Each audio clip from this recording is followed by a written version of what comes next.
have Vera. She's an Agile coach from southern Germany, also passionate about Agile, but also on emotional competence, psychological safety, and self-organization. She is also one of the Women in Agile Launch New Voices graduates, and she also had a lightning talk at the Aginex conference. She introduced a new talk on Metaspective, and she will give us a brief description of what that is tonight. We're very delighted to have you here, Vera, and thank you for accepting the invite to be here with us tonight. Yes, so hi everyone. Welcome to my talk about the Metaspective. Before I start, I want to quickly introduce myself. My name is Vera Linzbach. I'm an Agile coach and Scrum Master, and I work for a software company called SEITENBAU in the south of Germany, quite close to the Lake Constance. And probably there are quite a lot of Agile coaches and Scrum Masters here today, so maybe you will agree with me when I say that the retrospective is pretty much at the heart of what we do as Agile coaches. So this is one of our main tasks, right? So we guide teams into reflecting and improving things.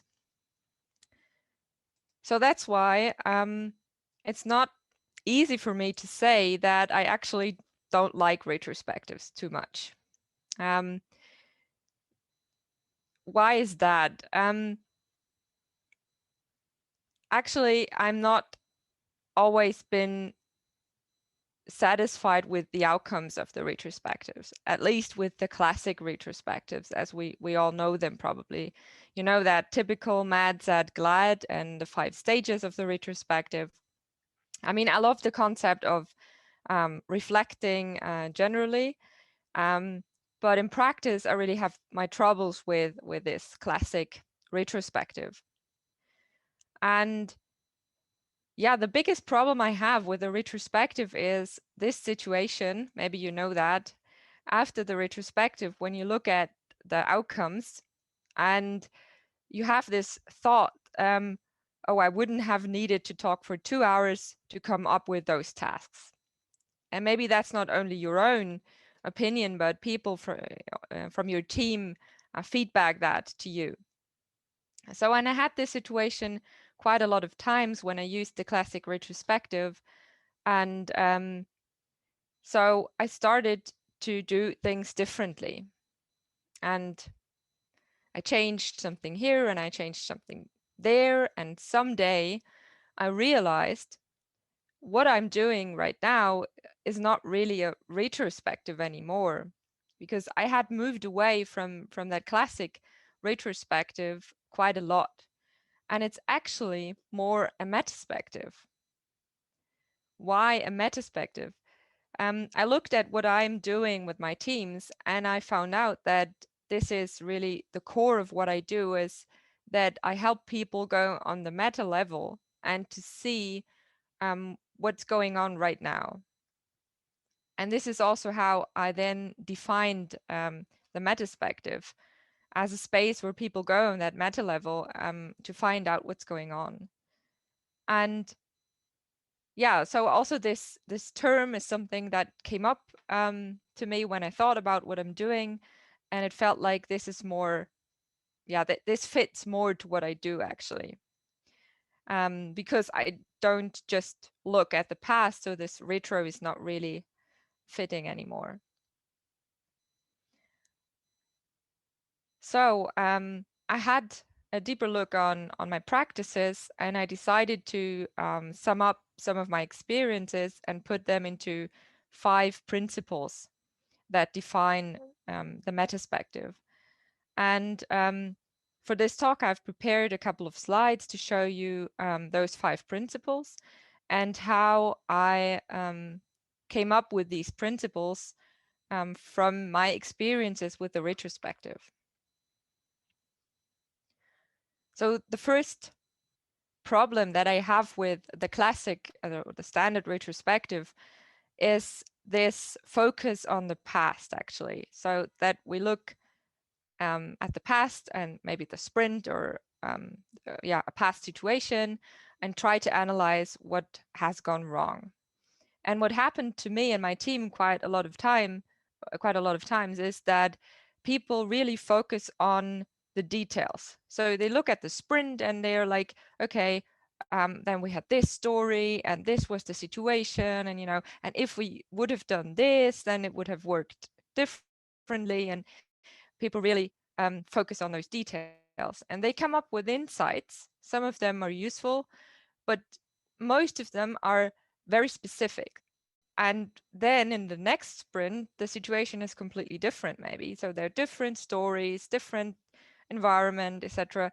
So they can't really apply what they have found out. Maybe the situation will return eventually, but then they will have all forgotten what they came up with in this specific retrospective. And this experience really got me to the first principle of the Metaspective. So what I think is most important is that you take a step back when you do a Metaspective. So it's really important to get some distance between the situation as such and yourself looking onto the situation, because then you can also get the bigger picture. And I mean, this is really what it's all about, because for me, it's really important that we see the patterns, like what's going on underneath, because these are the things you can use also for the future.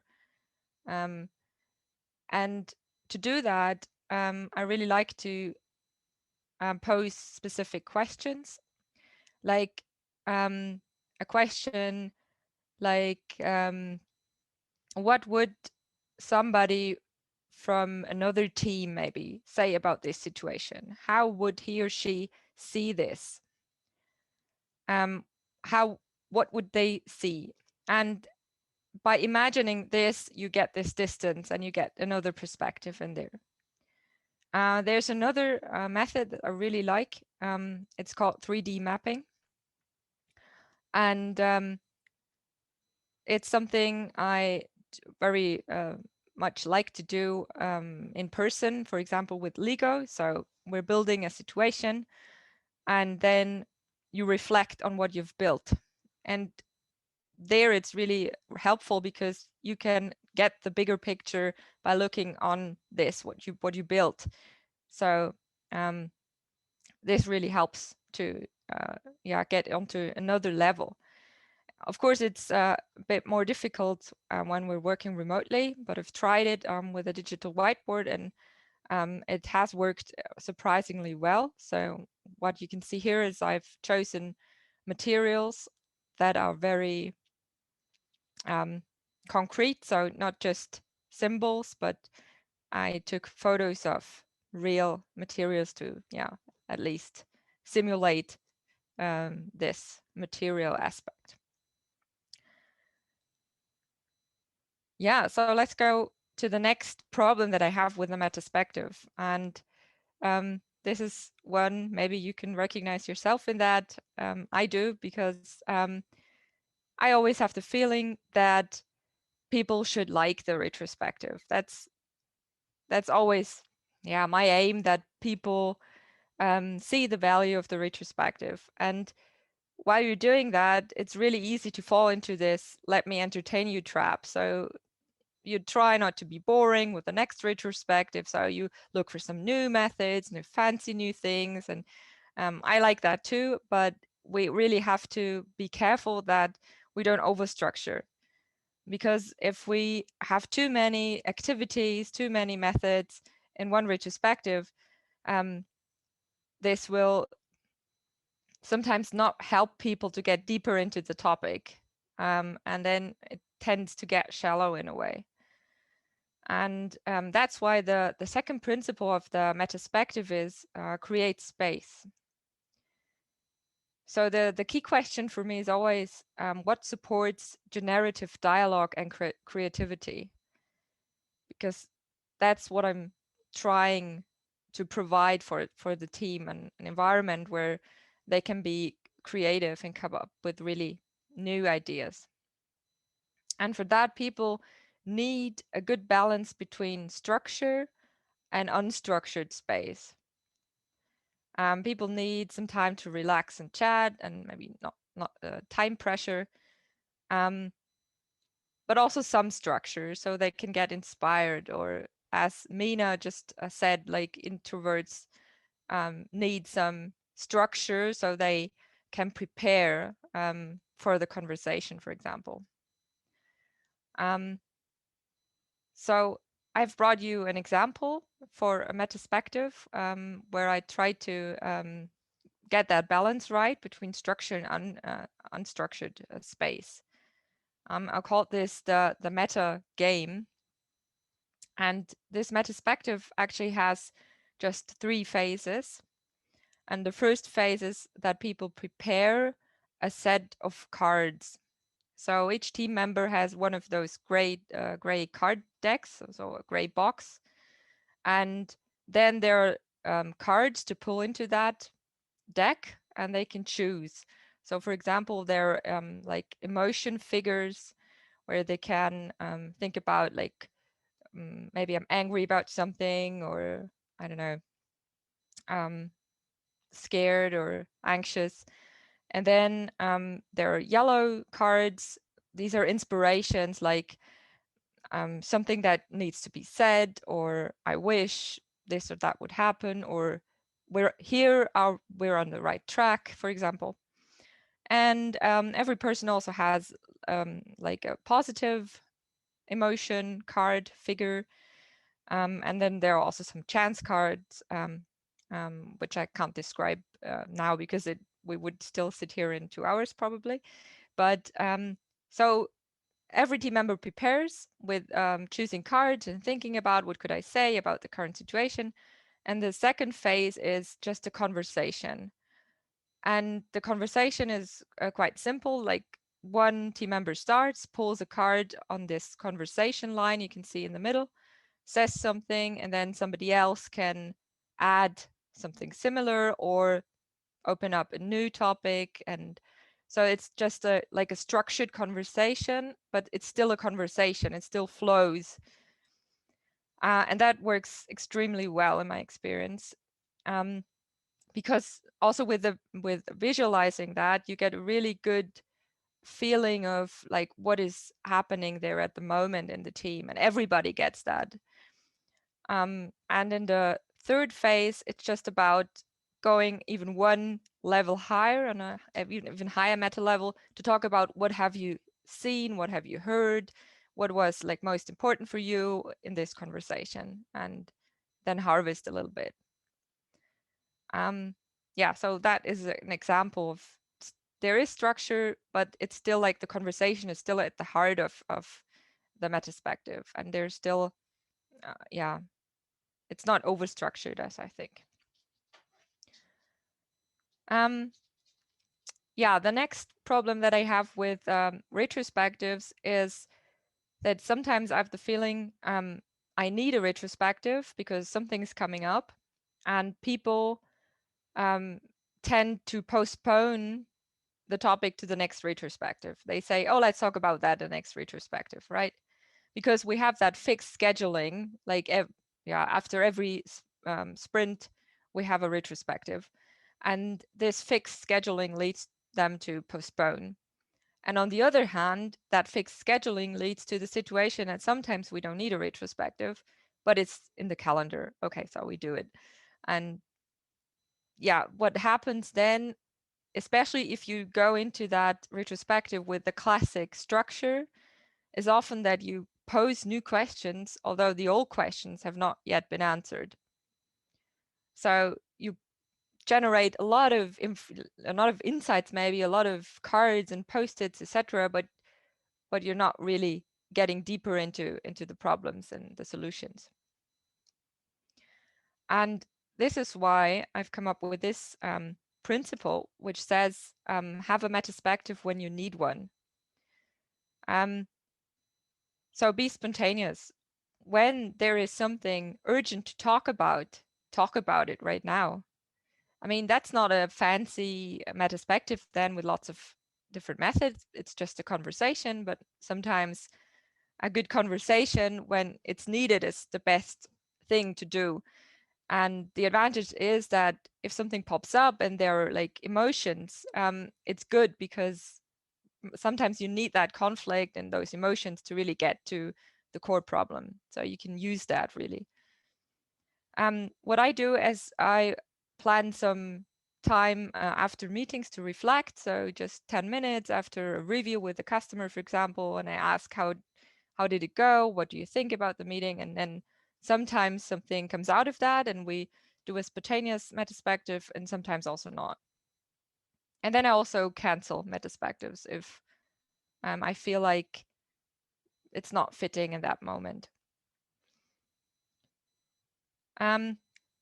So a metaspective can be quite a lot of things. So this is just an overview slide, what I do, what kind of metaspectives I do. We have sometimes these regular check-ins, like I just showed you, the meta game, just to get a feeling of where is the team at the moment. We have specific topic-related metaspectives that are scheduled in advance, of course. We have spontaneous metaspectives, sometimes after meetings, sometimes, yeah, whenever they're needed, actually. And I also do metaspectives as one-on-ones or like in pairs, in small groups. Yeah, that's my favorite problem with retrospectives, actually, time boxing. So maybe you know that situation, you've put a lot of effort in preparing a retrospective, and then, yeah, you do the retrospective, but really the conversation is not really unfolding. So it's not really, they're not really onto something. They get stuck in the conversation or whatever, and it needs forever. And just like 10 minutes before the end of the retrospective, you feel like, oh, now they are onto something, right? So now it's getting better. And then you have the tough decision to make. Should I cut it off because the time is over, or should I, go over the time box? So I usually decide to go over the time box because I don't like cutting off at an important point.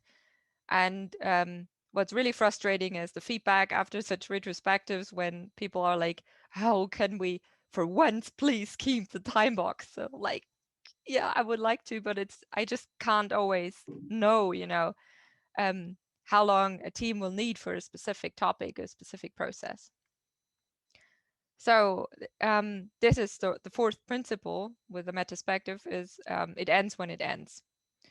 I guess that's the most controversial one. But I try to think of the time box more as a maximum time that I want to spend on something, and not as the expected length of the meeting. Like, I don't know how it is, how you use it, but in our team, people think of the time box as, the time that is scheduled in the calendar for the retrospective. Yeah, and that's not working out most of the time. And I mean, what's really tricky here is that you need to keep the balance between, is this still valuable? Especially if you have like a spontaneous metaspective with no scheduling at all.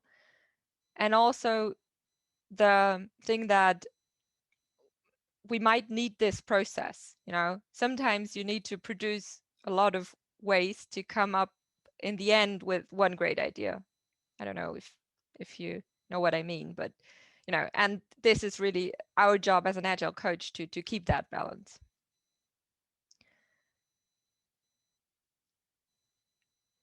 Yeah, and the last issue with the retrospective leads me back to the first and the main problem that I have with retrospectives, with the results. There is an unofficial rule, I think, with retrospectives that you have to come up with concrete actions in every retrospective. And people think like it's only a good retrospective if we have like an action plan coming out of that. And in my experience, that's quite harmful because sometimes the team is not ready for actions. They're still in this generating insights process. And if you want to go deeper and address like the maybe also systemic problems, they will need that time. And what happens when you push at the end is that they will generate pseudo actions, as yeah, as I call them, it feels like the whole discussion before and the actions they produce are not connected. You know, they're discussing one thing, and when you say, okay, let's produce actions, they produce something else. That's not connected. And that leads to really that feeling, oh, I wouldn't have needed to talk for 2 hours to come up with those tasks, really. And that leads me to the last principle of the metaspective, which is the metaspective is the result. So actions can be an outcome, but don't have to be. So there's a lot of things, there are a lot of things that are valuable in a retrospective or in a metaspective, like the process, you know, people connecting, talking about feelings, clearing the air, quite a lot of stuff that's valuable. But of course, I think harvesting is still important, but I call it differently, not actions, but harvesting. So at the end, going even on a higher meta level to talk about the meeting, this I think is really valuable. Here are some examples how I do that. What I like to do is to ask some questions. For example, what did you notice? Or what did you hear and see in that meeting? Or maybe more more creatively, create a slogan or a motto from what you've seen and heard today. And always good is also, what do you take away? Like just every person just writes down like 1 or 2 aspects, what they take away from that meeting. And my experience is that with that, that is the perfect soil for actions to grow later. And my teams are quite self-organized to come up with actions when they're ready, also after the metaspective. Right, so these are the 5 principles. I guess they're still work in progress, so I'm still experimenting with this, trying out, iterating. What I think is important that I don't want to say with this talk, like, you know, retrospectives are bad and metaspective is the thing. Actually, I don't care so much about how it's called. I care, like, is it valuable? How are the outcomes? Is it really helping? And I think that's also my message, that you should question also established methods and formats. If they're not useful, if you have problems with that, change them. And that's my experience, that this works really well when you do that. So at the end of this, I actually want to take you on a meta level now. And I want you to go back to the beginning of the talk in your mind, and then look from above on yourself, you know, sitting there listening to what I'm saying, and observe yourself. And now go through the talk again and think about, how did I react to what Vera said? How did I feel? Did you notice something? When I said something, you agreed or you opposed to what I was saying? Was there a feeling that came up? And what will you remember from that talk? What do you take away? So maybe you just take a minute to maybe write 3 sentences. So starting with, I reacted with, I don't know, something I felt and I will remember.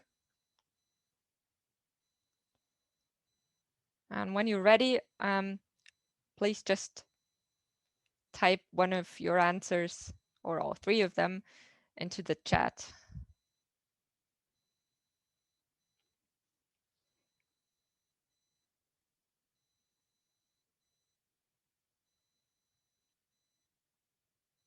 You can also go back 1 slide if maybe you need that to go through the talk in your mind. Cool, thanks. I feel relieved now too, because I managed to do this in English. Because that was my biggest challenge today, to do that, not in my mother tongue. Okay, so great.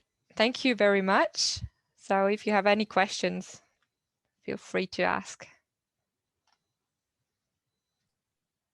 Big thanks from all of us. This was really, really, really interesting. I mean, first time I heard about it, it was during your lightning talk at Aginext. And I was super interested to learn more about it. And maybe one question from my side would be, how did you introduce this to your team, and what was their like initial thoughts on it? Did you have any like reluctant people, or how did you manage to deploy this idea?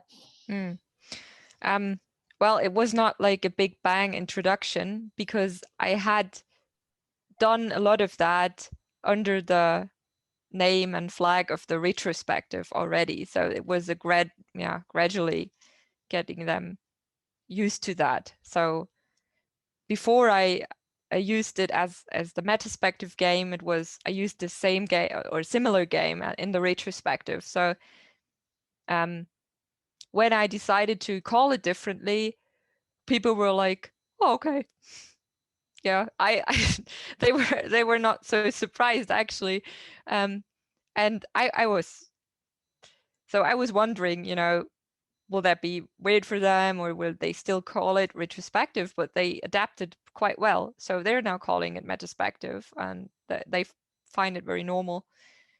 So I explained a little bit about why, and I also wrote a blog post, a lengthy one for everybody to read through, so that everybody gets my arguments, and it was pretty good actually. Thank you very, very much once again. Just gonna quickly share my screen again. Just a little bit of a recap in case you are interested to speak at one of the sessions that we usually hold, or if you want to invite friends to this.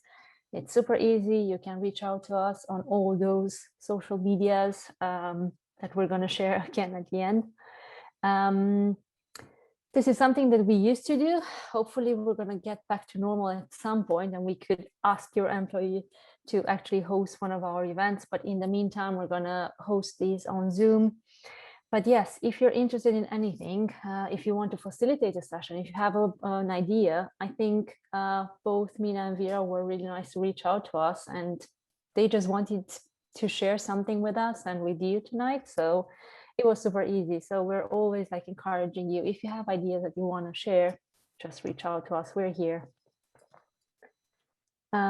Also, if you're interested in women in Agile, you can also try and look them up. You can join some of their programs. You can speak or mentor. As I mentioned at the beginning, both Mina and Vera were part of the Launching New Voices, which is one of the programs that our mothership runs. If you're interested in starting a local group, so London is a local group. If you think you might want to start a local group in your area, just reach out to this link and you'll find all the details that you need to set it up. Also, you can become a member or join a local group by just following the links on the website.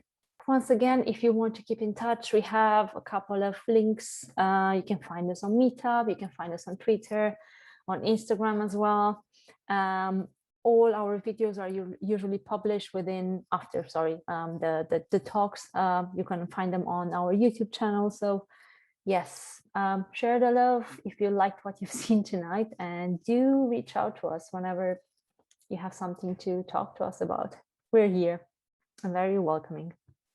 So thanks again for joining us tonight. It's been really, really nice.